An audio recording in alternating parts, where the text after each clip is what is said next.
So glad to be here with you today. And I'm going to kick this off by talking about unraveling the web of fraud. And my goal today, a win for me today, is to help you understand some of the fraud threats that are out there in the world today and how you can protect yourself from them. And here's what we're going to talk about as we go through it. We're going to just have a quick definition of what is fraud. I know we all pretty much know what it is, but I want to get us all on the same page before we kick off here. I'm going to talk a little bit about the types of fraud that are out there. And then today's session, we're going to focus on cyber and social engineering fraud. There's going to be time for questions at the end, but please feel free to put your questions in the chat box if you have any that are relevant to the subject matter on the slide that I'm talking about. And I have given Ken permission to interrupt me and break into my discussion so we can get your questions answered. It's really no big deal. I don't have any presentation mojo that you're going to disrupt or anything like that. I actually like and welcome the interaction, even though we're just over Zoom here. We still can do some interaction, so it'll be fun and keep it interesting. When I'm finished, I'm going to turn over to Don and Aiden, who are our IT and cyber team, and they're going to talk about some other more technical aspects of the things that I'm going to be going over here today. So let's start by talking about what is fraud to get us all on the same page. This is a bit of a wordy definition, but to sum it up, fraud is really all about people being tricked into doing something against their will that is disadvantageous to them, or said another way, tricked out of something that is rightfully theirs. Now, this is real in the world we live in today. We have to deal with it. And I find that understanding what's happening is the best way to defend ourselves against it. So I'm not trying to teach everyone how to go out and commit fraud, but I do have a belief that if we understand our adversary's playbook, then we are in a great position to defend themselves against the plays that they are, or to defend ourselves rather, against the plays that they are performing against us. So here are the types of frauds that I want to talk about. These are general categories, and if I'm being honest, yeah, I made them up. And there's a lot of Venn diagramming that's going on here. So for example, I might talk a little bit about maybe cyber and social engineering fraud, and you might look at and say, well, if it's performed by an employee, isn't that employee fraud? Well, maybe, probably, but it matters less what bucket it goes into. What matters more is that you understand the threats and you understand how you can protect yourself against them. Today, we're going to be focusing on this bubble here, the cyber and the social engineering fraud. And then in about 3 weeks, we'll have a follow-up session where we'll concentrate more on employee fraud and transaction fraud. We will cover all of these eventually. So let's get started talking about cyber and social engineering fraud. There's a couple of analogies here that I tend to like when I talk through these things, because I think there's some quick wins that are available, some things we can do right now that are pretty easy and straightforward that can start to put us a little bit ahead of our adversaries, the hackers, the bad guys, the bad actors, whatever you want to call them. And the first concept I like to talk about, I call it playing to the 90%. What I mean by that is we shouldn't let what I would call edge cases stop us from implementing good controls. So I'll give you an example. Sometimes when you look at implementing multi-factor authentication, we might think, okay, but there's this one instance. What if I forgot my phone at home and now I can't log in? And sometimes we look at those situations and think, okay, so let's not do multi-factor for that reason. And I would encourage you to do pretty much the opposite. If a particular solution is going to work, and I'm making up numbers, obviously, 90% of the time, let's figure out something else for those edge cases and then do the control that's going to work well for us 90% of the time. Always be on the lookout for that. It happens all the time. Well, what about this? And then we tend to just stop and let's not do that. The other concept, the other quick win, I think, is right here. I put the punchline to one of my favorite risk management jokes down here. Some of you might, I'm sure most of you, probably all of you heard the joke, but for those of you that haven't, I'll just go after it really, really quick here. You got two guys out on a safari, and they come across the cheetah, and the cheetah looks hungry, looks like he's ready to pounce. So guy number one starts taking off his boots and strapping on his sneakers, and guy number two looks at him and says, "Why are you doing that? You're never going to outrun the cheetah." And guy number one says, say it with me now, "I don't have to outrun the cheetah. I just have to outrun you." Why do I show this? Because we tend to think that unless we can make ourselves bulletproof, why bother? What's the sense? And I would argue that we don't have to outrun the cheetah. We don't have to be better than all the bad guys out there. Sounds a little self-serving, but we just have to be a little bit better than the folks around us. We have to make it that much harder, and then we become less of a target. Bad guys are people too. They're human beings. They're going to want to go after the easiest prey, if you will, the easiest targets. So let's make ourselves, not quite so easy. You might be looking at some of this and thinking, hey, I'm not a cyber computer rocket scientist person. How am I going to set up anything to protect myself from cybersecurity? And one thing I think is really important, and I hope you leave with this today, is that the vast majority, and I would say in my 35 years, every single time I have seen bad actors worm their way into organizations, it's because of a human person doing something they shouldn't have done. And in many cases, doing something they knew better than to do, but just for whatever reason got caught up in the moment and did something, clicked on a link or something like that. And I would encourage you to think simple things, and I'll go over these in just a little while. How do we usually do things? How do we usually transfer money out or wire money? What are the processes and procedures? And am I being asked to break that? Is there a sense of urgency that just doesn't seem right, or anything unusual about payment methodologies, crypto and gift cards and things like that? And I'll go over all this in some specific examples in just a few minutes. The reason paying attention and understanding these clues and avoiding trouble on the onset is so important is because the bad actors, they do this thing, right? Once they get somebody, they keep going back until that person either runs out of money or gets wise. And I'm encouraging you to get wise on the onset so that they just move on.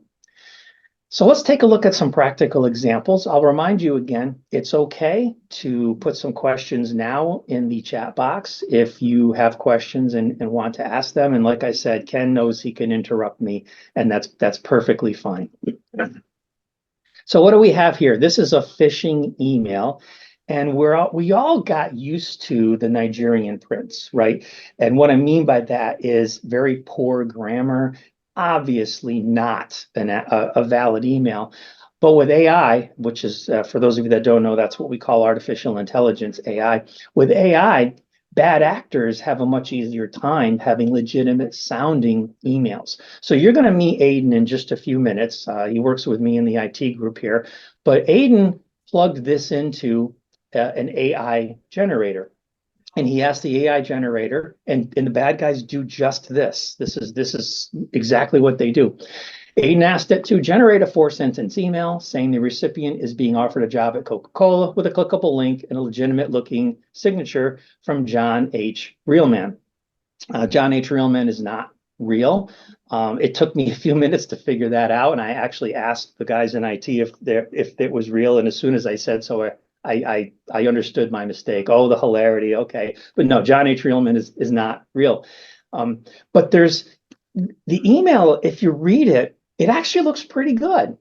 But there are some things that stand out as a potential phishing email. And I'm going to go over these with you and give you some other examples too. The first one is right here at the top. There's a banner. Now, this is something that we turned on locally at our email server. And if you have an email server or an email service that you're subscribing to, I would recommend that you see if you can get something like this turned on. What that banner essentially does is if the email comes from outside. So if it's not an email from a firstscotia.com email account, we get this red banner. And it reminds us that we need to slow down and be a little discerning with what's in the rest of the email, particularly when it comes to clicking on something or putting credentials in or things like that. So that's the first clue, at least for me, that this could potentially be a spamming or a phishing email. The other one is grammar. Now, when the grammar is horrible, it's really easy to pick up on that and say, no, no, no, this isn't real. But the grammar here is actually pretty good. If you read it, though, there are clues right here. I am thrilled to extend my warmest congratulations to you on being offered a remarkable position. Who talks like that, right? Nobody. A bad actor who's using AI to write good English is not going to pick up on the fact that we really don't talk that way, even when we're being excited and trying to relay that excitement. We really don't. So grammar, even using AI, can still be a good trigger that something may be wrong with this particular scenario. The other one is generic greeting. It says, "Dear applicant." The AI doesn't know the name of who it's going to. So if there's a generic greeting, that a lot of times that's obviously a trigger that this could be a phishing email.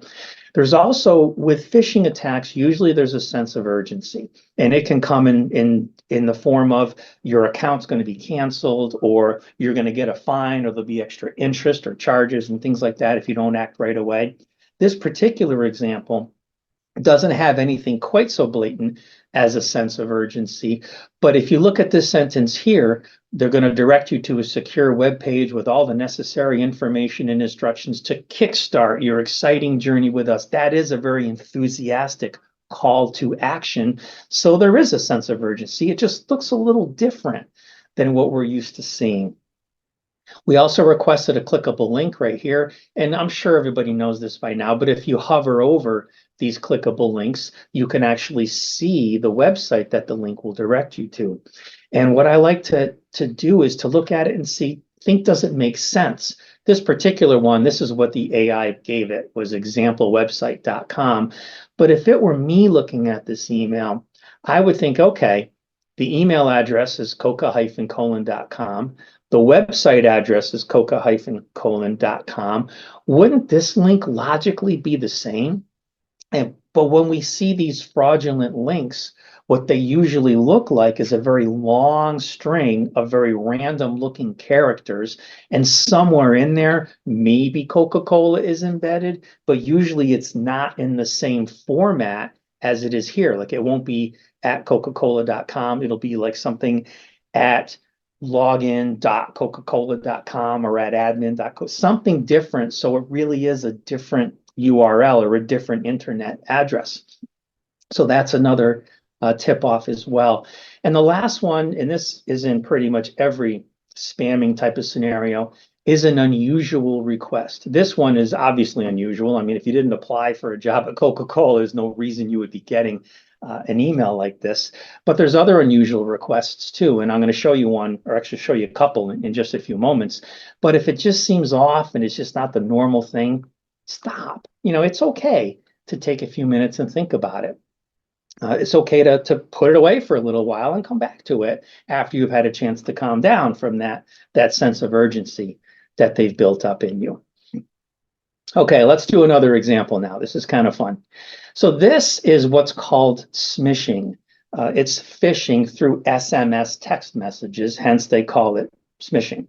This particular one is real. I got this particular SMS message probably about 2-3 weeks after I started working for the bank here. And it simply says, "Hi, Randy, I'm at a conference right now. Can't talk on the phone, but let me know if you got my text." And it's signed John Burmaster. I'm sure you all know this, but for those that don't, John Burmaster is the president of the bank here. So you can see that might set me back on my heels after I've just started here, and make me do something perhaps I wouldn't. So there's still some things that stand out here. As an aside, this person really did their homework, and I think this shows you just how clever some of these bad actors are. They knew I just started. They knew my cell phone number. They knew John was the president of the bank. And this might be coincidental or not, but John actually happened to be at a conference at the time this text message came through. So it's really creepy. It's creepy how much these bad actors can learn about us before they reach out. So keep in mind also that, well, this person must know me. It must be legit because they know so many legit things about me. I would say no. I would say if they know too much legit things about you and they're making it a point, going out of their way to say it, that might be a trigger as well. But here's how I was able to tell that this was fake. The first, it's from an unfamiliar number. Now, I mentioned at the time I just started working for the bank. This is a little over a year ago, but I'd known John for years, and I have his number in my cell phone, and this ain't it. And it also tells me it's not in my contact list. So that was the first trigger that, yeah, something might be off here. Notice the time. I don't think it was a coincidence that this text came in right around lunchtime when I might be distracted, might want to maybe get this off my plate really quick so I can go eat or whatever the case might be. The other trigger for me, who signs a text with their full name? I don't even put my name in text when I send them, my first name, much less my first and my last name. So that seemed odd to me. And so I knew it. I had a really good feeling. So what did I do about it? I didn't respond, obviously. As I mentioned, I know John. I've known him for years. I had his contact in my cell phone. I called him up. He said he can't talk right now. So what? I called him up. If it really was him, he just didn't have to answer the phone. And he said, yeah, Randy, he said, I did not send that text, so I ignored it. Sometimes we're tempted to think, well, what would be the harm? Or well, they're not asking me for money or credentials, so I can just respond. But I got to tell you, I can promise you that if I had responded to this text, the games would have begun. I can absolutely promise that. So I just ignored it. There's other versions of this. They can also come in like via Facebook Messenger or things of that nature. This is a couple months ago now, but I got a Facebook Messenger message from my mom, and it said, OMG, there was a bad accident. I think you know the person that died. Click here to watch the news report. And there was a little link, presumably for a news channel. And I'm looking at this, and now my mom's 80, right? So she doesn't use things like OMG or little, crying emojis and things like that. And these were all in the message. So I'm thinking to myself, I don't think this is real. There was a sense of urgency, right? There was something that I obviously would have wanted to know. So I called my mom. I went out of band. And I always recommend if you have questions, go out of band. What I mean is reach out to that person using a different means. So I called my mom on the phone. I said, Mom, I got this Facebook message from you. Says one of my friends died in a car accident and to click the link. And she said to me, she said, yeah, she said, I got one of those too. And I clicked the link and nothing happened. And I said, Ma, something happened, Mom, something happened. So I had to educate her a little bit there. Don't click on those. So anyway, that's just another version of it. But you always have to be thinking, especially when it's like somebody died, right? I mean, you're going to want to know that. Those calls to action ought to be a warning for you.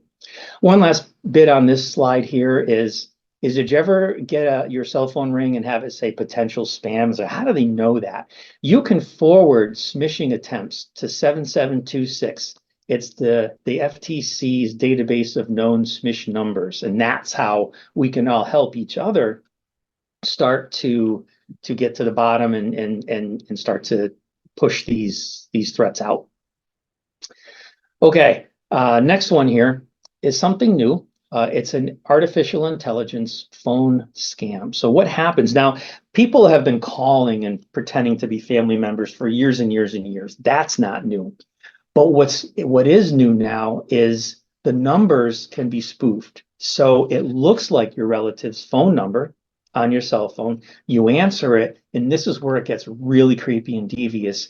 You hear their voice. It's done by artificial intelligence, but it sounds like their voice. And a real easy trigger here is there's always a call to action. And of course, we want to be responsive when our family members get into accidents or get thrown in jail or someone threatening to beat them up or whatever the case is. We do want to react to that and help them, but we have to watch out for some signs that it might be a fraud. And immediate action usually leads to that. It's extremely rare when someone gets arrested and you have to come down and bail them out with gift cards like right away. That's usually pretty rare. And I just tip my hat as to the other one, which is the unusual payment methodologies. You will never bail someone out using crypto or gift cards, for example. Just watch for these things. And you might be thinking, well, I would know my child's voice. I would know my grandchild's voice. I get it. We all want to think that way, but do me a favor if you're skeptical on this, and I'll say this a couple times in case you want to write it down. Go to YouTube and type in and search for Tom Cruise deep fake. Tom Cruise deep fake. We all know who Tom Cruise is. You'll be amazed at what, and this was done on purpose to show people how devious this is. There's Tom Cruise talking to us, but we already know ahead of time it's all artificial intelligence created. So you won't know, at least not by just hearing the voice. There's other things that you have to do. I was talking, Ken and I were talking about this, and he let me know that some of his family has a secret word that they all use. They all know, okay, if someone calls and says they're me, unless they use this word, it's not me. I know what I do a lot of times. I do this with my kids and such. There's little inside jokes that only we know and things of that nature. Use some of those. Say, okay, well, where did we go for vacation last year? Whatever the case is. And sometimes you can get around it that way, but always take a breath, always step back and think, okay, how can I validate it's this person before I go ahead and start giving up resources? And this is kind of amazing. The FTC is offering a $25,000 reward to anyone who can come up with innovative solutions. So if you want to make some money, let's get together and we'll come up with something. But that's how bad it is that the FTC is just asking the general public for help here. All right, getting ready to wrap up here. So what can you do about this cyber fraud and social engineering fraud? I've gone over a lot of things here, but I'll recap them quickly here before handing over to Don and Aiden. In your organizations or even in your homes, have solid policies and procedures. Now, if it's home, you don't have to have them written down or anything. But I find that if you expose people to these concepts, talk about them, have them read them, have them sign off, it's enough to get it stuck in their heads to pause and stop and wait a minute, let me think about this. I talked about verifying requests out of band a bunch of times here. I think it's one of the greatest tools we have when we're being encouraged to do something quickly, non-standard. Like I did with John and like I did with my mom, I called him up on a different methodology. I didn't respond to the text or the email. I called them outside of that. And most of the time, that's the easiest way. You can figure this out and shut it down. Never be rushed into breaking procedures. That should be a huge red flag for you. Are we really going to go out of business if we don't send $500,000 to this new vendor by 3 o'clock this afternoon? Probably not. That's unusual enough. So don't be rushed into doing it. I'm not saying don't do it, just verify it out of band. And sometimes there's an old urban legend, if it's too good to be true, well, I would add to that and say if it's too good or it's too bad to be true. Look, my mom sent me that, or someone through my mom sent me that message. See, a friend of yours died. That's bad. It was too bad to be true. So I just calmed down and went out of band and figured it out. And just always think before you click, especially if you feel a sense of urgency. I don't have time to think about this. I just have to go. That should be a trigger in your mind. Stop and think about it. So as I land the plane, which is my portion of the presentation here, I want to share a quote with you from all of our good friend, the universe. The universe is never wrong. Cyber threats are never going to stop. This isn't going to stop. And actually, I would argue it's only going to get worse as people get more and more clever, as folks like us catch on more and more and stop them. So we need to understand the things that we can do. And like I said, this isn't rocket science. This is just basic human common sense. types of things. And we can do them, we can get good at them, and we can start to sleep at night a little bit better. So once again, if there are any questions, stick them in the chat. Ken will interrupt me. If not, then what I'm going to do is I'm going to hand over to Don next, who is going to talk about some of the more technical aspects here. Don, go ahead. It's all you. Excellent presentation, Randy. Thank you so much. So what I'm going to do is I'm going to dig a little bit deeper into some of the things that Randy just covered, and I am going to try to explain the whys and maybe scare you a little bit, but only a little bit, uh, just so that when you walk away from this later, you're going to have kind of a sense of urgency and maybe you'll take action. So what I want to talk about is these hackers. Um, you know, what do they know and what are they doing? So as it turns out, cybercrime is a very big business. So how big a business? Well, Apple's revenue was 394 billion, Amazon 575 billion, Walmart 611 billion. Cybercrime, cybercriminals stole $714 billion last year. So this is big business. And as Randy said, this is not going away. It's only going to get better. And especially with the advances in AI, these tricks are going to become more clever. They're going to be more convincing. And so it's on us to protect ourselves and to protect our businesses.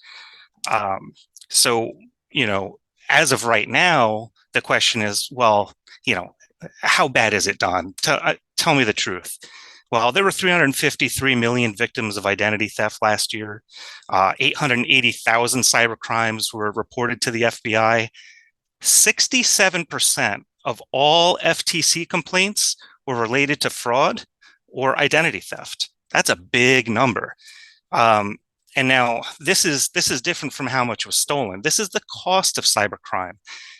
$9.22 trillion worldwide in 2024 are the estimates, and that it will get up to almost 14 trillion in the next 4 years.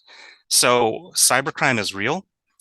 It's costing people money in multiple different ways, and it is really not going anywhere. To kind of piggyback on something that Randy had mentioned, this is just kind of a list of the cybercrime types and the number of victims. And of all of the different types of cybercrime that exist, phishing remains far and away the biggest number. It's almost 5 times the prevalence of the next highest, which would be online payment fraud.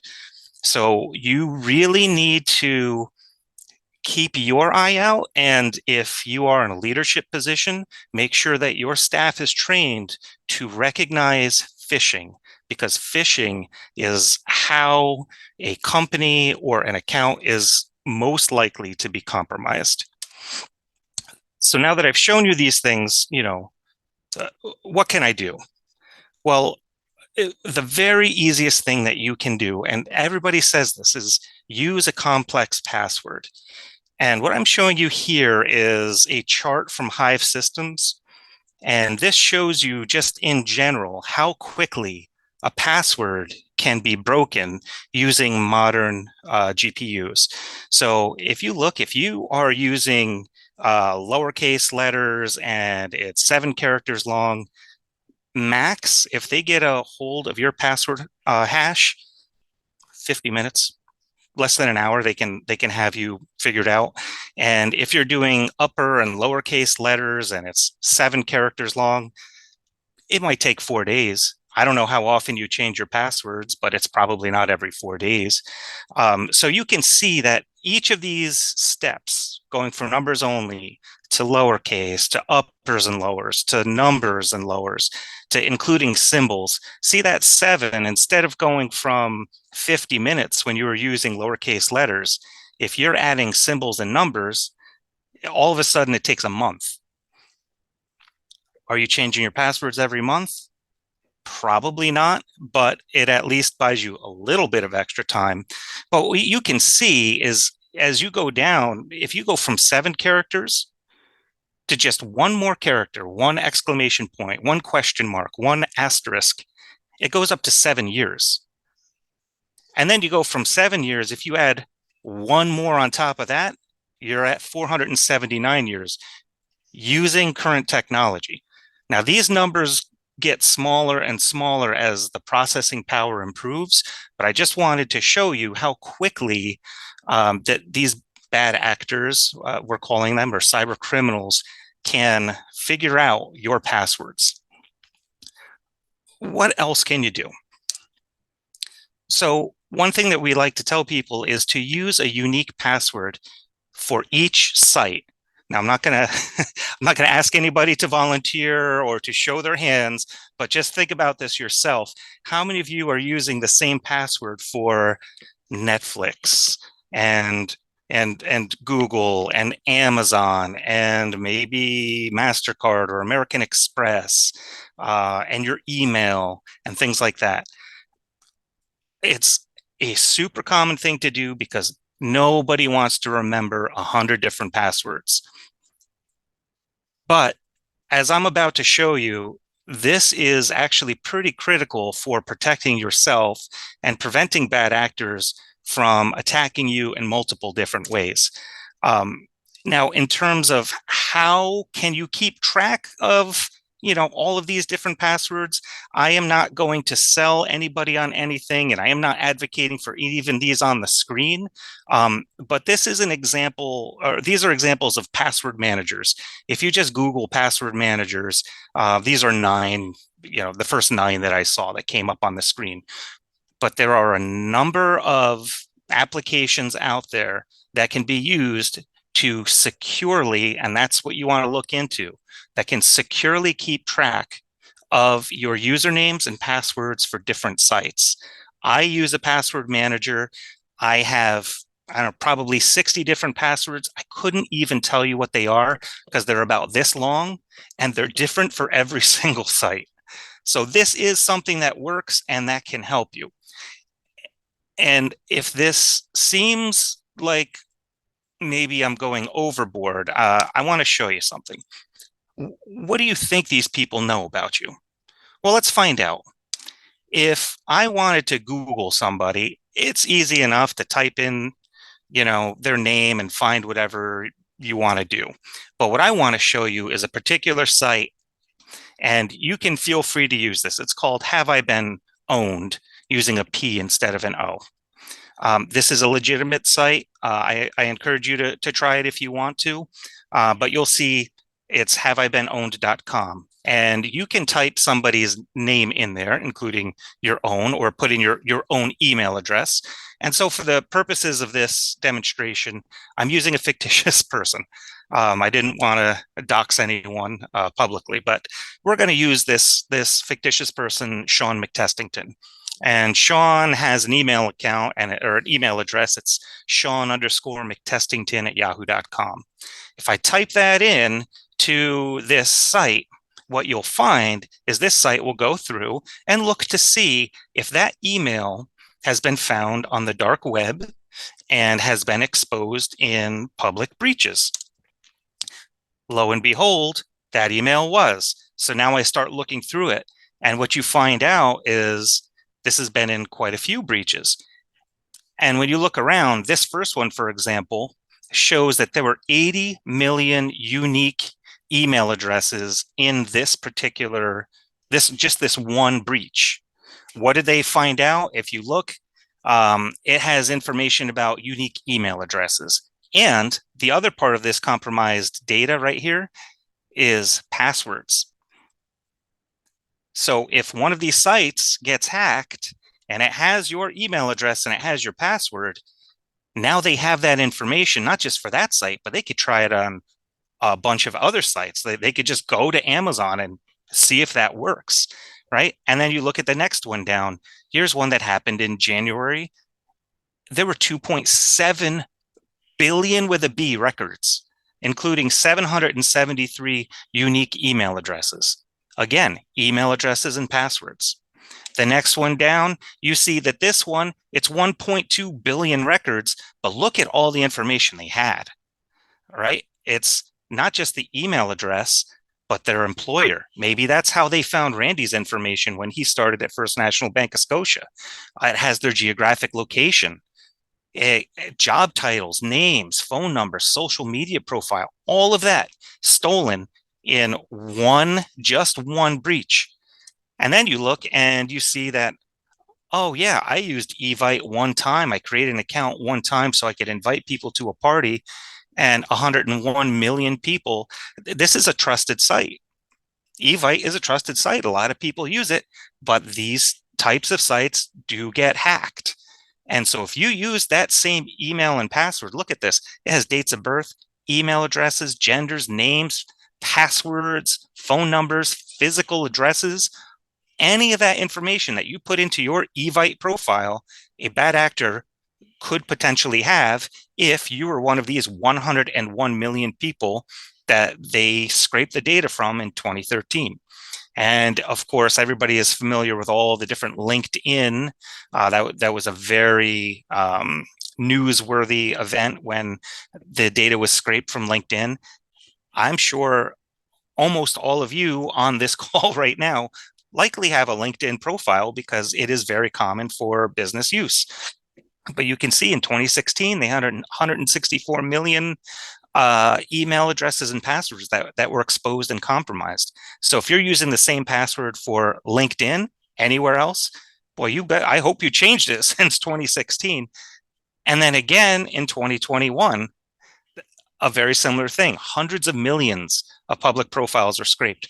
So since 2021, I hope you've changed your LinkedIn password. And it goes on. And this is just to show you that even things that you don't sign up for, like verifications.io is a data amalgamator. It takes public information and it puts it all into a single database. And you don't sign up for this. It's pulling this data from all over the place. 763 million unique email addresses were pulled, and your information could have been in there without you having signed up for anything. So again, this just goes to drive home the point that keeping your passwords changed and unique is one big step that you can use to protect yourself.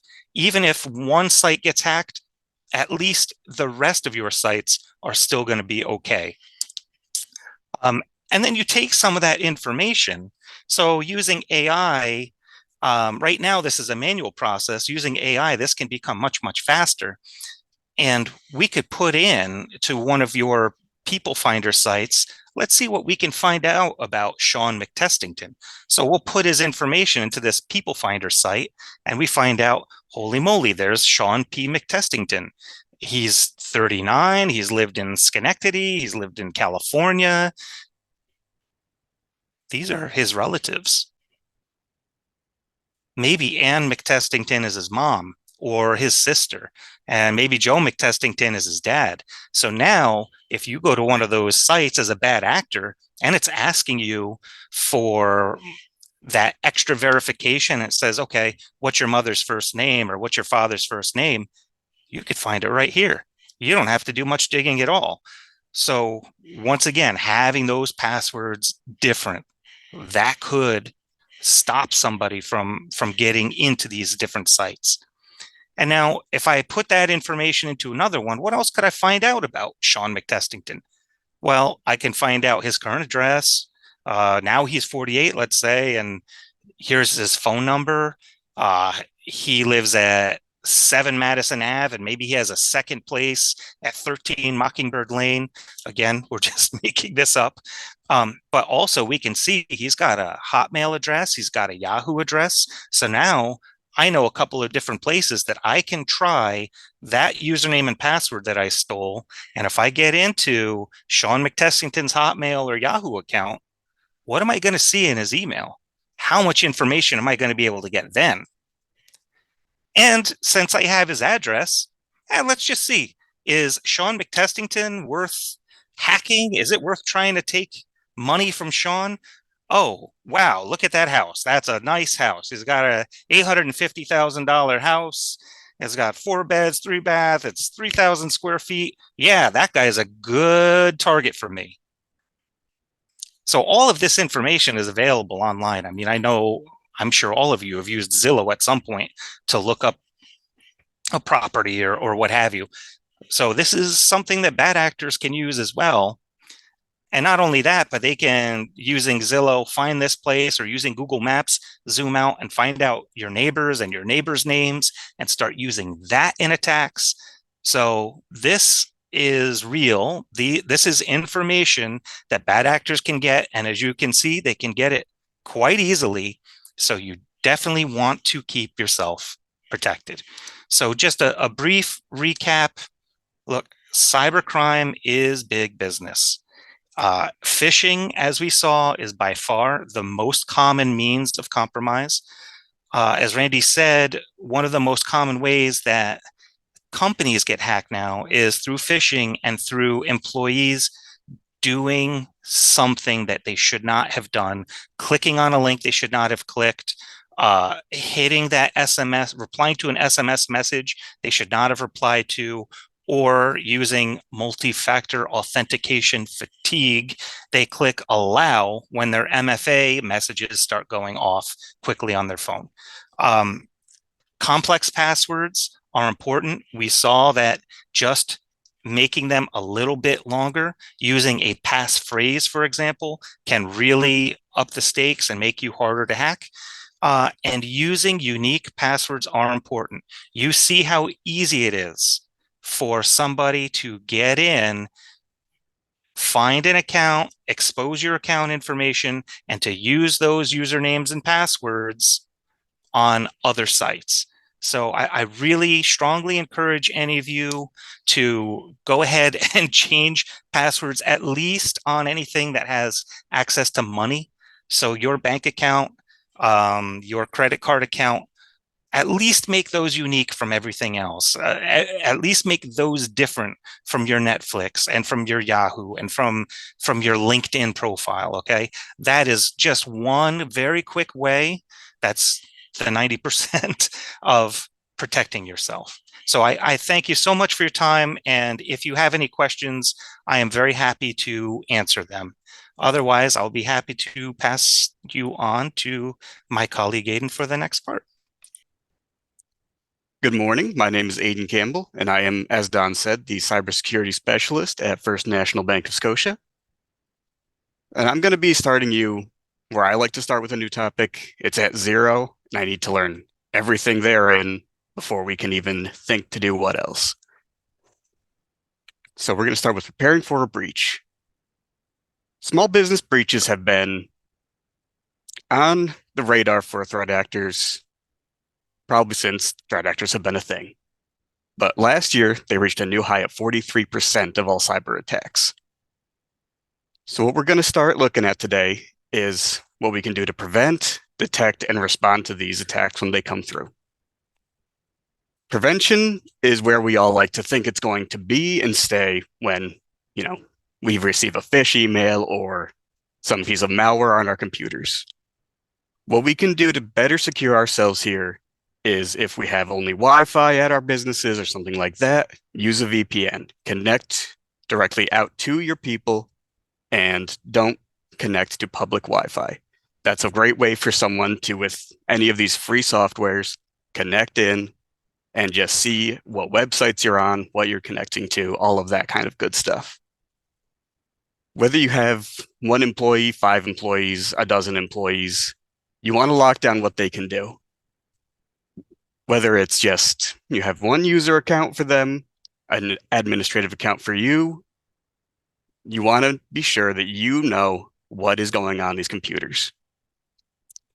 Software up to date, a big emerging threat is vulnerabilities within the softwares that we use, whether that's Microsoft's Office, the Move IT that we all saw last year. Keeping software up to date is going to keep you safe. Detection, it's not realistic that we will never, in any of our businesses, not fall victim to a threat actor, whether it's a phish or anything like that. The average detection time if you do click a link or download malware, is 200 plus days. Depending on where you go, it's going to be 277, 204, anything like that. By using antivirus or a newer thing called an XDR, you can scan your computers, schedule it out, do it once a week, once a day, and just make sure that nothing too bad is getting on your computers, if anything. Vulnerability scanners are going to follow that same vein and protect you as best as they can. And they'll actually write logs, which is incredibly helpful in the event you do get compromised. Event logs and firewalls kind of fall into that same vein. Firewalls are going to watch the traffic as it comes in and out, see anything hinky, and they'll shut it down as best they can. Respond. It's happened. It's going to happen to somebody. The best thing you can do if you find that you are compromised, sharing data out to a command and control server, anything like that, take that affected machine, unplug it from the internet. You'll lose that machine for a little while, but once you've cleaned it out, gotten a new machine, it's going to be like nothing's changed. Depending on your cyber insurance, or if you have that at all, or in-house IT, an MSP, contact them. They're going to know what to do. Also contact your local law enforcement, FBI, anything like that. They'll be able to send you in the right direction. A lot of the great thing about being alive today and in this kind of business is there are a lot of great free resources. Alien Vault keeps track of all these emerging threats. Cisco Talos falls into that same area. NIST is the National Vulnerability Database, and they're keeping track of all of these software vulnerabilities as they come out. You log onto their website, you can find your software that you use daily, see what they've got listed for any potential vulnerabilities. Quarterly, Verizon releases a great security report as well that follows emerging threats. As you can see here, business email compromise, much like mentioned by Don, is by far and away our biggest concern, followed by, as of course, ransomware and all that other good stuff. That's really all I've got for you today. I'll open it up to questions if you have any. And if not, we'll see you in a couple weeks.